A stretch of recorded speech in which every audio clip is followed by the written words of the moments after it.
देश के real estate sector से जुड़ी एक ऐसी खबर जिसने लाखों मकान मालिकों और किराएदारों के बीच चल रही कानूनी बहस को खत्म कर दिया।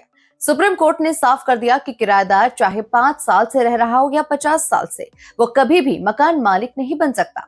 आखिर क्या है पूरा मामला, किस केस में आया है ये ऐतिहासिक फैसला और इसका सीधा असर किस पर पड़ेगा, देखिए खास रिपोर्ट। भारत के सर्वोच्च न्यायालय ने एक ऐतिहासिक और दूरगामी प्रभाव वाला फैसला सुनाया है। मामला था ज्योति शर्मा वी विष्णु गोयल, जिसमें न्यायमूर्ति जे.के. माहेश्वरी और न्यायमूर्ति के विनोद चंद्रन की पीठ ने साफ शब्दों में कहा, किराएदार मालिक की अनुमति से संपत्ति में रहता है, इसीलिए वो प्रतिकूल कब्जे के आधार पर मालिकाना हक का दावा नहीं कर सकता।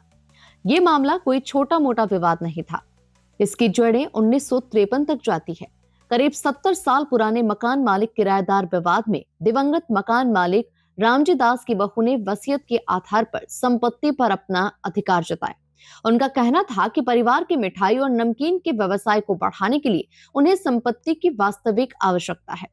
दूसरी तरफ मूल किराएदार के पुत्रों ने मालिकाना हक पर सवाल उठाए और लंबे समय से कब्जे के आधार पर स्वामित्व का दावा करने की कोशिश की। यहाँ समझना जरूरी है, प्रतिकूल कब्जा आखिर होता क्या है। भारतीय कानून के अनुसार यदि कोई भी व्यक्ति किसी संपत्ति पर 12 वर्षों तक खुले तौर पर लगातार और वास्तविक मालिक के अधिकारों के विरुद्ध कब्जा बनाए रखता है, तो वह स्वामित्व का दावा कर सकता है। लेकिन सुप्रीम कोर्ट ने स्पष्ट किया कि किराएदार का प्रवेश मालिक की अनुमति से होता है, इसलिए उसका कब्जा अनुमतिपूर्ण है और शत्रुतापूर्ण नहीं। यही इस फैसले की सबसे बड़ी कानूनी नींव है।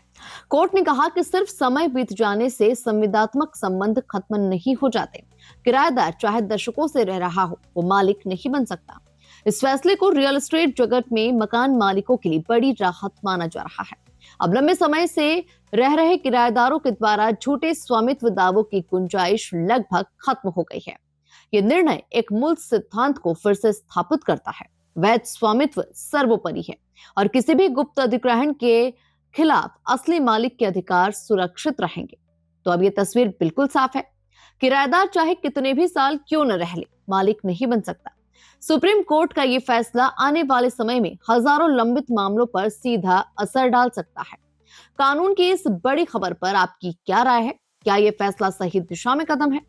देश की बड़ी कानूनी, राजनीतिक और ताजा खबरों की सबसे भरोसेमंद और विश्लेषणात्मक रिपोर्ट्स के लिए जुड़े रहिए हमारे चैनल के साथ। वीडियो पसंद आया हो तो लाइक कीजिए, शेयर कीजिए और चैनल को सब्सक्राइब करना बिल्कुल ना भूलें, क्योंकि यहाँ मिलती है नई सोच, नया भारत।